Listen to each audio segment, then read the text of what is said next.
كان هناك شاب وفتاة يعشقون بعضهم بشدة، ولا يمكن لأحدهما الاستغناء عن الآخر. وذات يوم ركب ذلك الشاب دراجته النارية، وركبت الفتاة وراءه، وفي الطريق فاقت سرعة الدراجة إلى 120 ميلا في الساعة. كان الشاب معتاد على هذه السرعة العالية، ولكن الفتاة شعرت ببعض الخوف، فهمست في أذنه: أخفض السرعة قليلا، فقلبي يكاد يتوقف من شدة الخوف، وأخشى أن نتعرض إلى حادث. أجابها في هدوء تام: لا تخافي يا حبيبتي، إني معتاد على هذه السرعة. فردت الفتاة: أرجوك أبطئ قليلا، فأنا لم أعد أحتمل.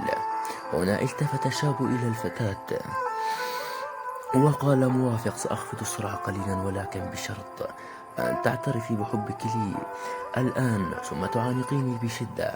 أشاحت الفتاة وجه الفتى بيدها ليعاود النظر إلى الطريق، وقالت في ارتباك: أنا أعشقك، هيا أبطئ السرعة أرجوك.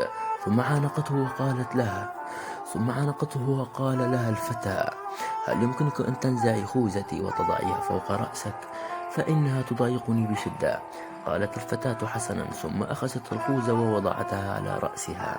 في صحف اليوم التالي جاء خبر تحطم دراجة نارية عقب خروجها عن الطريق بسبب تعطل الفرامل. كانت الدراجة تحمل شخصين، شاب وفتاة، وقد نجت الفتاة لأنها كانت ترتدي الخوذة الواقية، أما الشاب فقد لقي حتفه للأسف.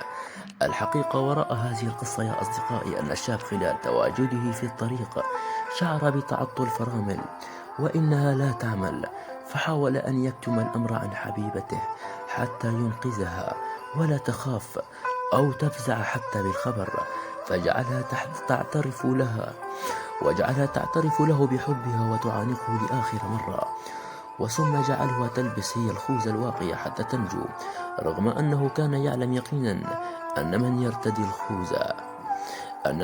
الخوذة هو من يملك الحظ الأكبر في النجاة، ولكنه ضحى في حياته في سبيل إنقاذها لكي تعيش. مع تحيات ماتريكس.